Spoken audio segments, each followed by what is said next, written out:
नमस्कार, मैं हूं दीपिका। डेली यूपी में आपका स्वागत है। खबरों की ओर बढ़ने से पहले एक नजर सुर्खियों पर। यूपी में मौसम फिर लेगा करवट।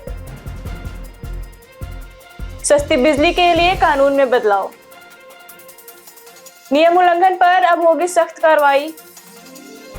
अयोध्या जेवर सड़क को मिलेगी रफ्तार। 12 घंटे में 363 टीसीएस अफसरों को तबादले। बढ़ते हैं शाम तक की बड़ी खबरों की ओर विस्तार से। यूपी में मौसम फिर लेगा करवट। उत्तर प्रदेश में फिलहाल मानसून की सक्रियता कमजोर पड़ गई है। मौसम विभाग के अनुसार अगले 3-4 दिनों तक अधिकांश जिलों में उमस भारी गर्मी रहेगी और केवल छिटपुट बारिश की संभावना है। बंगाल की खाड़ी का डिप्रेशन कमजोर पड़ने और मानसूनी द्रोणी के उत्तर खिसकने से बारिश थम रही है। लखनऊ का अधिकतम तापमान 36.9 डिग्री सेल्सियस दर्ज किया गया है। हालांकि बंगाल की खाड़ी में नया मौसम तंत्र बनने के संकेत है, जिससे जल्द बारिश लौट सकती है। उधर नेपाल में बारिश के कारण महाराजगंज में महाव नाला खतरे के निशान से ऊपर बह रहा है, जिससे बाढ़ की आशंका बढ़ गई है। सस्ती बिजली के लिए कानून में बदलाव। उत्तर प्रदेश में 15 लाख से अधिक बिजली उपभोक्ताओं को राहत दिलाने के लिए विद्युत उपभोक्ता परिषद ने नियामक आयोग में प्रस्ताव दाखिल किया है। परिषद ने 47 लाख उपभोक्ताओं को बिना सहमति बिजली भार बढ़ाने के आदेश को चुनौती दी है। दावा है कि इससे 15 लाख गरीब उपभोक्ता रियायती बिजली योजना से बाहर हो गए। प्रस्ताव में मांग की गई है कि 1 किलोवाट कनेक्शन वाले उपभोक्ताओं को अस्थायी अतिरिक्त लोड स्थायी भार न माना जाए।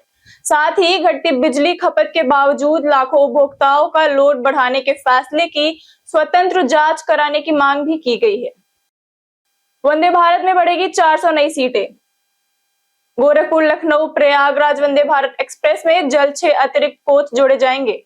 रेलवे बोर्ड की मंजूरी के बाद ट्रेन में अब 22 कोच के साथ चलेगी, जिससे करीब 400 नई सीटें बढ़ जाएंगी। नई रेक में 4 एग्जीक्यूटिव चेयर कार और 18 एसी चेयर कार होंगी।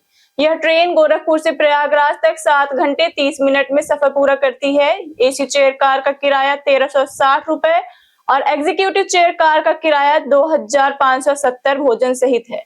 वहीं रेलवे बोर्ड ने अमृत भारत और वंदे भारत स्लीपर ट्रेनों में भी इमरजेंसी कोटा लागू करने का फैसला किया है। नियम उल्लंघन पर अब होगी सख्त कार्रवाई।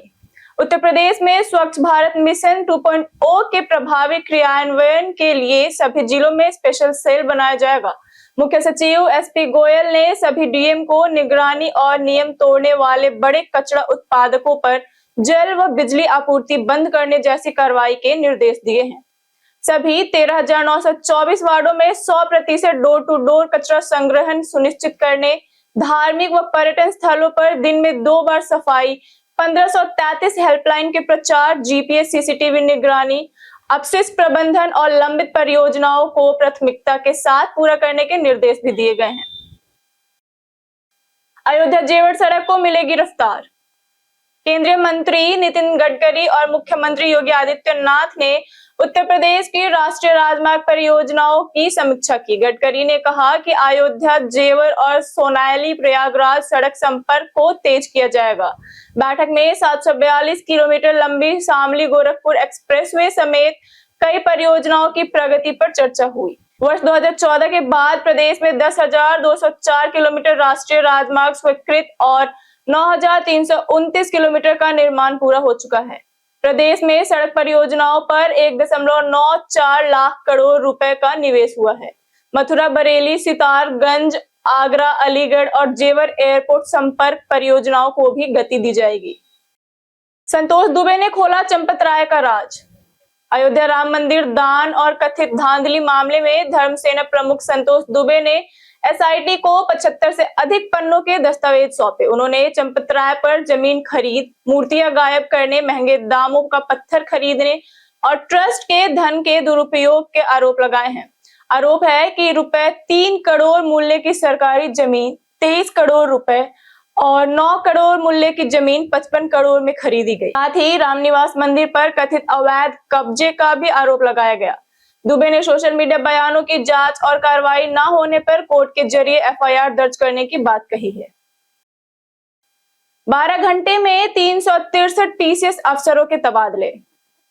उत्तर प्रदेश सरकार ने महज 12 घंटे के भीतर 363 टीसीएस अधिकारियों का तबादला कर बड़ा प्रशासनिक फेरबदल किया है। पहली सूची में 182 और दूसरी सूची में 181 अधिकारियों के नाम शामिल हैं। इस बदलाव में अयोध्या, लखनऊ, कानपुर और वाराणसी समेत कई अहम जिलों के अधिकारी प्रभावित हुए। अयोध्या से 8 अधिकारियों का तबादला किया गया। सरकार ने कई एसडीएम और नगर निगम अधिकारियों को नई जिम्मेदारियां सौंपी हैं। माना जा रहा है कि यह कदम 2027 विधानसभा चुनाव की तैयारियों, चुनाव आयोग के नियमों और अधिकारियों के कार्य प्रदर्शन की समीक्षा के आधार पर उठाया गया है। यूपी में 30,000 सरप्लस शिक्षकों की सूची जारी। उत्तर प्रदेश के परिषदीय विद्यालयों में तबादला प्रक्रिया के तहत बेसिक शिक्षा विभाग ने 30,000 सरप्लस शिक्षकों की सूची जारी कर दी है। इसमें 19,000 प्राथमिक और 11,000 उच्च प्राथमिक शिक्षक शामिल हैं। विभाग के अनुसार 16,986 विद्यालयों में शिक्षकों की जरूरत है। यह सूची हाईकोर्ट के निर्देश के बाद विभागीय वेबसाइट पर जारी की गई है। जल्द ही एकल और बंद विद्यालयों, सरप्लस के बाहर शिक्षकों, रिक्त पदों तथा 30 अप्रैल 2026 तक छात्र संख्या की जुड़ी विस्तृत जानकारी भी सार्वजनिक की जाएगी, जिससे तबादला प्रक्रिया आगे बढ़ सके। यूपी में बंद होंगे 36 डिप्लोमा कोर्स। उत्तर प्रदेश में पैरामेडिकल शिक्षा में बड़ा बदलाव होने जा रहा है। अब एक ही डिग्री लेकर technician X-ray, MRI, CT scan समेत एक ही श्रेणी की कई जांच मशीनें चला सकेंगे। इसके लिए 36 से अधिक डिप्लोमा और 14 सर्टिफिकेट कोर्स बंद कर संयुक्त पाठ्यक्रम तैयार किया जा रहा है। फिलहाल केवल 5 डिप्लोमा कोर्सों में प्रवेश शुरू हुआ है। नए पाठ्यक्रम national allied and health care council की मंजूरी के बाद लागू होंगे। सरकार का उद्देश्य छात्रों को रोजगार आधारित शिक्षा, बेहतर नौकरी के अवसर और सरकारी भर्तियों में शैक्षिक योग्यता से जुड़े विवादों को खत्म करना है। 42 यात्रियों की जान बचाकर शहीद हुआ ड्राइवर। उत्तर प्रदेश के मुजफ्फरनगर डिपो के संविदा चालक सुनील कुमार ने अपनी जान गंवाकर 42 यात्रियों की जान बचा ली। लखनऊ जा रही रोडवेज बस चलाते समय बरेली लखनऊ हाईवे पर उन्हें अचानक हार्ट अटैक आया। खतरा भांपते हुए उन्होंने बस को सुरक्षित सड़क किनारे रोक दिया। इसके बाद कंडक्टर और यात्रियों ने उन्हें सीपीआर दिया तथा अस्पताल पहुंचाया, लेकिन रास्ते में ही उनकी मौत हो गई। सुनील शामली के निवासी थे। यात्रियों को बाद में दूसरी बसों से गंतव्य भेजा गया। परिवार में पत्नी और 3 बच्चे थे। मेरठ में नकली उत्पादों का बड़ा सिंडिकेट बेनकाब। मेरठ के सदर बाजार स्थित दाल मंडी में पुलिस और कंपनी की संयुक्त टीम ने नकली टाटा टी और ऑल आउट बेचने वाले गिरोह का भांडाफोड़ किया। कार्रवाई में आशीष जैन और राकेश कुमार जैन गिरफ्तार किए गए। छापे में टाटा टी के 363 और ऑल आउट के 632 नकली पैकेट बरामद हुए। कंपनियों की शिकायत पर यह कार्रवाई की गई थी। पुलिस ने आरोपियों के खिलाफ मुकदमा दर्ज कर सप्लाई चेन और मुख्य सप्लायर की जांच शुरू कर दी है। विशेषज्ञों ने नकली उत्पादों को स्वास्थ्य के लिए बेहद खतरनाक बताते हुए लोगों को सतर्क रहने की अपील की है। रिश्वतखोर नजूल अमीन पर निलंबन की कार्रवाई। गोंडा नगर पालिका के नजूल अमीन गुरुचरण पांडे को 1 लाख रुपए रिश्वत लेते गिरफ्तार कर जेल भेजे जाने के बाद उनके निलंबन की प्रक्रिया शुरू हो गई है। प्रभारी अधिशासी अभियंता ने रिपोर्ट तलब कर विभागीय जांच के आदेश दिए हैं। डीएम प्रियंका निरंजन ने भी रिपोर्ट मांगते हुए जीरो टॉलरेंस नीति के तहत सख्त कार्रवाई के निर्देश दिए हैं। मामले के बाद नगर पालिका में हड़कंप है। भाजपा नेता रत्न वर्मा ने आरोप लगाया है कि 6 लाख रुपए से सौदा तय हुआ था और इस मामले में अन्य अधिकारियों व नगर पालिका अध्यक्ष की भूमिका भी उच्च स्तरीय जांच होनी चाहिए। एसटीएफ इनकाउंटर में मुस्तफिजुल ढेर। गोरखपुर में एसटीएफ और पुलिस की संयुक्त कार्रवाई में 1 लाख रुपए का इनामी मुस्तफिजुल रहमान उर्फ बाबू मुठभेड़ हो गया। पुलिस के अनुसार चेकिंग के दौरान उसने भागने की कोशिश की और फायरिंग कर दी, जिसमें मुख्य आरक्षी महेंद्र सिंह घायल हो गए। जवाबी कार्रवाई में मुस्तफिजुल को गोली लगी और अस्पताल में उसकी मौत हो गई। मौके से 32 बोर की पिस्तौल, बाइक और कारतूस बरामद हुए। मुस्तफिजुल पर हत्या के प्रयास समेत कई राज्यों में गंभीर मुकदमे दर्ज थे और वह 2024 में महाराष्ट्र पुलिस की हिरासत से फरार हो गया था। 2027 से पहले इंडिया गठबंधन में दरार। 2027 विधानसभा चुनाव से पहले इंडिया गठबंधन में मतभेद खुलकर सामने आने लगे हैं। कांग्रेस सांसद इमरान मसूद के बयान के बाद समाजवादी पार्टी ने कांग्रेस नेतृत्व की चुप्पी पर सवाल उठाए। मसूद ने दावा किया कि 2024 लोकसभा चुनाव में गठबंधन का सबसे ज्यादा फायदा सपा को मिला, जबकि सपा नेताओं ने इसे गठबंधन की मर्यादा के खिलाफ बताते हुए कड़ी आपत्ति जताई है। प्रदेश कांग्रेस अध्यक्ष अजय राय ने कहा कि गठबंधन पर अंतिम फैसला पार्टी के राष्ट्रीय नेतृत्व करेंगे। वहीं बीजेपी ने तंज कसते हुए कहा है कि इंडिया गठबंधन में अब शॉर्ट सर्किट हो चुका है। इस बयानबाजी ने चुनाव से पहले विपक्षी एकजुटता पर नए सवाल खड़े कर चुके हैं। लखनऊ में बनेगा वेलनेस टूरिज्म हब।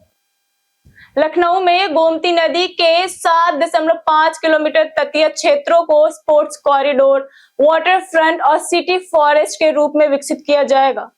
परियोजना के तहत river promenade, sports arena, community sports club, cycle track, open air theatre, entertainment zone और ग्लैम्पिंग साइट बनाई जाएंगी। यूपीएससीआर के तहत लखनऊ समेत 6 जिलों को जीआईएस आधारित डिजिटल मास्टर प्लान भी तैयार किया जाएगा, जिससे हर भूखंड की ऑनलाइन जानकारी मिलेगी। वहीं वसंत कुंज से राष्ट्रीय प्रेरणा स्थल तक 3 किलोमीटर से अधिक मेट्रो विस्तार को सैद्धांतिक मंजूरी मिली है, जिस पर करीब 500 करोड़ रुपए खर्च होंगे। बीते दिन हमारे वीडियो को बहुत से लोगों ने लाइक किया है। जिन्होंने हमारे वीडियो को लाइक किया है उनके नाम है अर्पित तिवारी, सोहन लाल, ठाकुर सौरभ सिंह, अखिलेश मिश्रा, पवन माहेश्वरी, नितेंद्र चौरसिया, कोमल प्रसाद शर्मा, जितेंद्र कुमार, राम सिंह कुशवाहा, रामू प्रसाद, नंदू साहनी, आकाश सिंह, राहुल यादव, सोहन गुप्ता, अरविंद यादव और पुष्पा राय। इसी के साथ बढ़ते हैं आज के सवाल की ओर। आज का सवाल है, क्या अंग्रेजी भाषा के बिना करियर में सफलता संभव है? आप अपना जवाब हमें हमारे कमेंट सेक्शन में लिखकर जरूर बताएं। आज के लिए इतना ही। उत्तर प्रदेश की तमाम खबरों के साथ बने रहने के लिए देखते रहिए डेली यूपी। और साथ ही अगर आप यूट्यूब चैनल पर देख रहे हैं तो चैनल को सब्सक्राइब करें, और अगर आप फेसबुक पेज पर देख रहे हैं तो हमारे पेज को लाइक और फॉलो जरूर करें। धन्यवाद।